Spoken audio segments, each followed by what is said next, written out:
गजा में शदीद ग़िज़ाई बहरान है। बच्चे भूख से मरने लगे हैं। लोग चलती फिरती लाशें बन गए हैं। गजा की माएँ रात को उठ उठ कर देखती हैं कि उनके भूखे बच्चे जिंदा भी हैं या नहीं।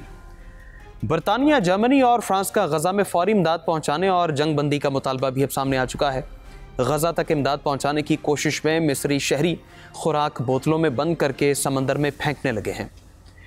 गजा के लिए इमदाद ले जाने वाले बहरी जहाज़ों का राबिता मुनक़ता हो चुका है।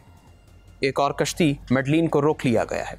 इसराइल ने गजा में फ़ज़ा से इमदाद गिराने की इजाज़त दे दी और इसराइली पावर प्लांट से जहरीली गैस का इखराज भी हुआ है। शहरी घरों में महसूर होने पर मजबूर हो गए हैं। इस वीलॉग में हम गजा और फ़लस्तीन की तमाम अपडेट्स आपके सामने रखेंगे। आप देख रहे हैं 92 डिजिटल, मैं हूं उसामा गयूर अख्तर। व्यूअर्स, गजा में इसराइल के जारी मुहासरे और हमलों के बायस बदतरीन इंसानी बहरान पैदा हो चुका है, जहां ग़िज़ाई क़िल्लत की वजह से 5 में से 1 बच्चा ग़िज़ाई कमी का शिकार है। अक़वाम मुत्तहिदा, बैनुल-अक़वामी इमदादी तंजीमें और ख़ुद मकामी अफराद सूरत हाल को इंसानी पैदा करदा कहत करार दे रहे हैं। अक़वाम मुत्तहिदा की फ़लस्तीनी पनाहगज़ीन एजेंसी के कमिश्नर जनरल फ़िलिप लाज़रीनी ने कहा कि गजा में लोग ना जिंदा हैं ना मुर्दा, बल्कि चलती फिरती लाशें बन चुके हैं। उन्होंने कहा कि अब तक 100 से ज़ायद अफराद सिर्फ भूख की वजह से शहीद हो चुके हैं, जिनमें ज़्यादातर बच्चे शामिल हैं। उन्होंने इसराइल से मुतालबा किया कि वो इंसानी इमदाद की राह में हायल रुकावटें ख़त्म करे ताकि खुराक, दवा और पीने का पानी बर वक्त गजा में पहुँच सके। एक आलमी न्यूज़ एजेंसी की रिपोर्ट के मुताबिक मकामी शहरी हानल महदून ने बताया कि मार्केट्स में खाना दस्तियाब नहीं, और अगर हो भी तो वो इतना महंगा है कि लोग सोना और ज़ाती सामान बेचकर आटा ख़रीदने पर मजबूर हैं।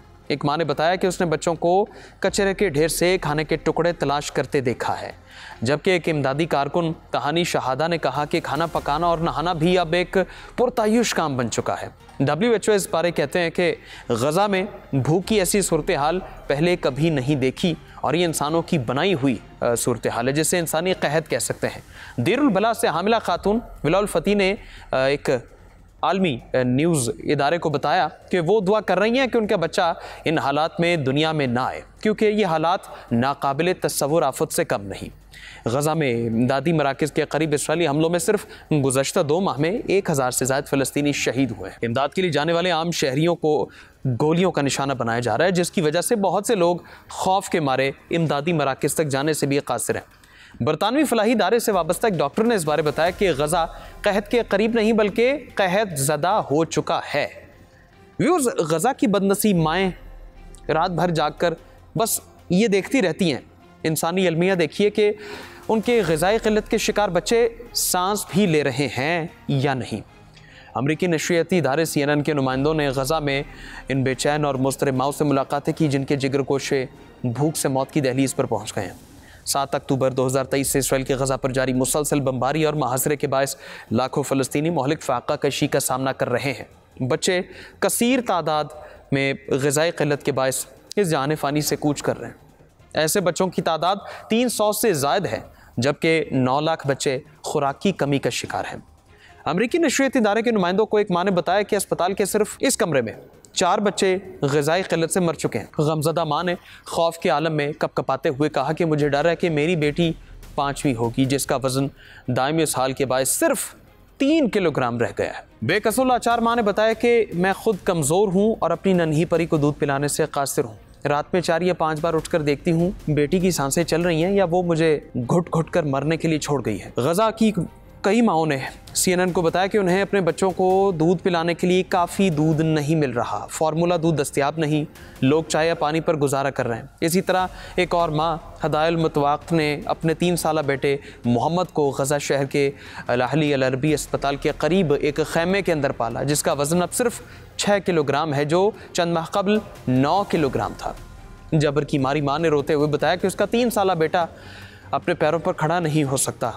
अगर खाना है तो हम खाते हैं, अगर नहीं तो अल्लाह पर भरोसा करने के सिवा कोई कुछ नहीं कर सकता। CNN के नुमाइंदों ने बताया कि गजा के पनाहगज़ीन कैंपों और अस्पतालों के हर कमरे में यही मंजर है, बच्चों की आंखें धसी हुई और पसलियां निकली हुई हैं। दूसरी जानिब गजा में कहत और भूख के दिल दहला देने वाले मनाजिर देखकर मिस्री शहरियों ने गजा तक इमदाद पहुँचाने के लिए एक मुनफरिद मुहिम समंदर से समंदर शुरू कर दी है। इस मुहिम के तहत मिस्र के शहरी 1 या 2 लीटर की प्लास्टिक की बोतलों में चावल, दालें, गंदम या दीगर खुश्क ग़िज़ाएं भरकर इसे बुहैरा रोम में डाल देते हैं, सिर्फ इस उम्मीद के साथ कि किसी तरह ये बोतलें गजा के साहिल तक पहुंच जाएं। बरतानिया, जर्मनी, फ्रांस की जानिब से गजा में फौरी इमदाद पहुंचाने और जंगबंदी का मुतालबा किया गया है। रिपोर्ट के मुताबिक यूरोपीय ममालिक कहते हैं कि इसराइल गजा में इमदाद पहुंचाने की फौरी तौर पर इजाज़त दे। बरतानवी वज़ीर आज़म कीयर स्टारमर ने टेलीफोन पर जर्मन चांसलर फ्रेडरिक मर्ज और फ्रांसीसी सदर मैक्रों से गुफ्तगू की, जिसमें मशरिक़ वस्ता और बढ़ती हुई कशीदगी पर तबादला ख्याल हुआ। यूरोपीय रहनुमाओं ने मुश्तरका बयान देते हुए फौरी तौर पर गजा जंगबंदी का मुतालबा किया। इसराइल से कहा कि वो इंसानी बुनियादों पर गजा में इमदाद पहुंचाने की बिला रोक टोक इजाज़त दें। तीनों रहनुमाओं ने कहा कि गजा में फौरी जंगबंदी के लिए किरदार अदा करने के लिए तैयार है। फ्रांस के सदर मैक्रों ने कहा कि उनका मुल्क सितंबर में फ़लस्तीनी रियासत को तस्लीम करने वाला पहला मगरबी मुल्क बन जाएगा। बरतानवी वज़ीर आज़म कहते हैं कि फ़लस्तीन को रियासत तस्लीम करना वसी तर अमन मंसूबे का हिस्सा होना चाहिए। दूसरी जानिब अक़वाम मुत्तहिदा के सेक्रेटरी जनरल एंटोनियो गुतेरेस ने कहा कि अमेरिका और इसराइल को गजा जंगबंदी के लिए दोबारा मुज़ाकरात शुरू करने चाहिए। दुनिया गजा में फ़लस्तीनी बच्चों की भूख प्यास ख़त्म नहीं कर सकी।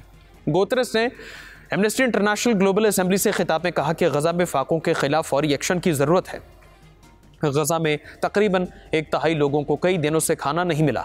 हमास के साथ सीज़ फायर मुज़ाकरात तर्क करने का वक्त नहीं है। अक़वाम मुत्तहिदा के सेक्रेटरी जनरल एंटोनियो गुतेरेस कहते हैं कि 7 अक्टूबर 2023 के वाक़े को कोई गजा में शहादतों और तबाही का जवाब नहीं दे सका। गजा के लिए इंसानी मदद ले जाने वाले बैनुल-अक़वामी मिशन को एक मरतबा फिर शदीद रुकावटों का सामना हम देख रहे हैं। फ्रीडम फ्लोटिला कोलिशन की जानिब से जारी करदा ताज़ा बयान के मुताबिक गजा की पट्टी पर इसराइली नाकाबंदी को चैलेंज करने वाले इमदादी जहाज़ हंदाला से तमाम मवासलाती राबिते अचानक मुनक़ता हो गए हैं। बयान में खदशा जाहिर किया जा रहा है कि जहाज़ के इर्द गिर्द कई ड्रोन्स की मौजूदगी देखी गई है, जिससे ये अंदेशा पैदा होता है कि जहाज़ को या तो ज़बरदस्ती रोका जा चुका है या फिर इस पर कोई हमला किया गया है। कोलिशन ने अपने हामियों से अपील की कि वो अपने मकामी नुमाइंदों और ज़राए इब्लाग से राबिता करें ताकि इसराइल पर बैनुल-अक़वामी दबाव डाला जा सके और इमदादी मिशन के अमले की हिफाजत को यकीनी बनाया जा सके। ताहल इस बारे में कोई तस्दीक सामने नहीं आ सकी कि हंदाला कहाँ मौजूद है, इसके अमले की हालत कैसी है या इसराइली फोर्सेस की जानिब से कोई कार्रवाई की गई है या नहीं। ये सूरत हाल एक ऐसे वक्त में सामने आई जब इसी फ्रीडम फ्लोटिला कोलिशन की एक और कश्ती मैडलीन, जिसमें मुख्तलिफ ममालिक के 12 रज़ाकार सवार है, गजा की तरफ बढ़ रही है।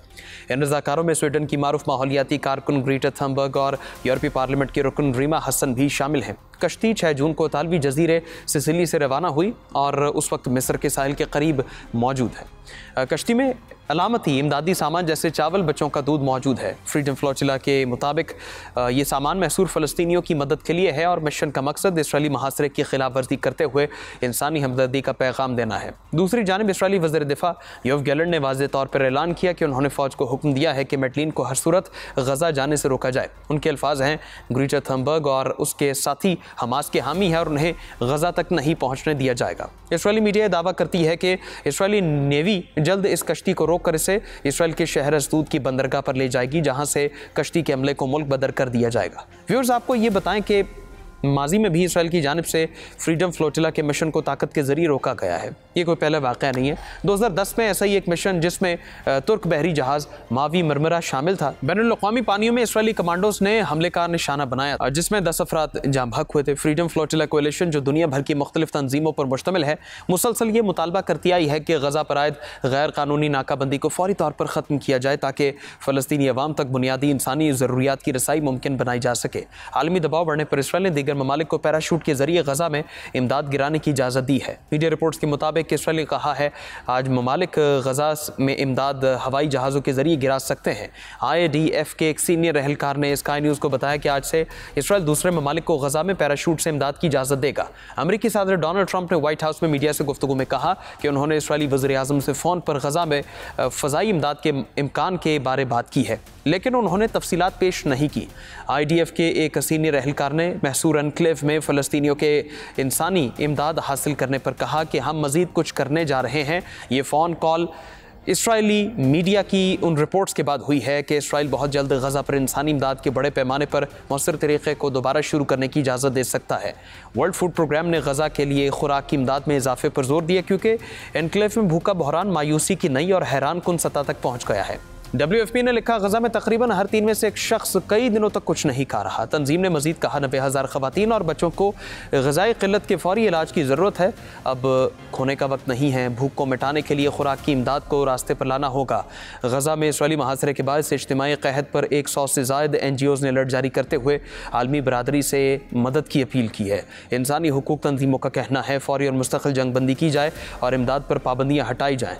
Mercy core, MSF, Norwegian refugee council समेत 109 तंजीमों ने मुश्तरका बयान में कहा कि इमदादी कारकुन खुद कतारों में खड़े होकर खुराक के लिए मजबूर हैं। इसराइल की मुकम्मल नाकाबंदी ने गजा में कहत, अफरा तफरी और मौत को जन्म दिया है। आलमी इदारे सेहत कहती है कि गजा के अस्पताल ट्रामा सेंटर बन गए जो इमदाद के मुतलाशी अफराद पर हमलों के नतीजे में जख्मियों से भर गए हैं। इसराइल के अशालीम पावर प्लांट में एक बड़े तकनीकी नक्स के बायस जहरीली गैस के अखराज ने रामात नेगेव के शहरियों को घरों में महसूर कर दिया, जिसके नतीजे में अवाम में शदीद गुस्सा और इसराइली हुकाम की कारकर्दगी पर सवालात उठने लगे हैं। ईरानी मीडिया के मुताबिक Shalim thermal solar power station में ईंधन के निज़ाम और करीबी सनती तनसीबात में अचानक खराबी के बायस मुहलिक गैसें खारिज हुई जो रामात नेगेव के इर्द गिर्द फैल गई हैं। वाक़े को 24 घंटे गुजरने के बावजूद मकामी और सोशल मीडिया पर शहरियों ने शिकायत की कि इसराइली वजारत तवानाई अभी तक खराबी की असल सूरत हाल का सुराग लगाने में नाकाम रही है। इसराइली हुकाम ने मुसलसल शहरियों को घरों में रहने की हिदायत जारी की है। शालीम पावर प्लांट जो शमसी और थर्मल टेक्नोलॉजी के इम्तिजाज है, इसमें तेल पर मबनी ईंधन के निज़ाम में संगीन तकनीकी रुकावटें पेश आईं। वाक़े के तकरीबन 36 घंटे बाद वजारत तवानाई ने ताख़ीर से एक अवामी माज़रत जारी की और शहरियों को अब घरों से बाहर ना निकलने की हिदायत की ताकि वो मुमकिन तौर पर नुकसान से महफूज रह सकें। व्यूअर्स, आप गजा और फ़लस्तीन में ज़ालिम इसराइल की बर्बरी बारे क्या राय रखते हैं? उम्मत मुस्लिमा अक़वाम आलम को क्या इक़दामात उठाने चाहिए? कमेंट सेक्शन में बताइए। इजाज़त दें। अल्लाह हाफ़िज़।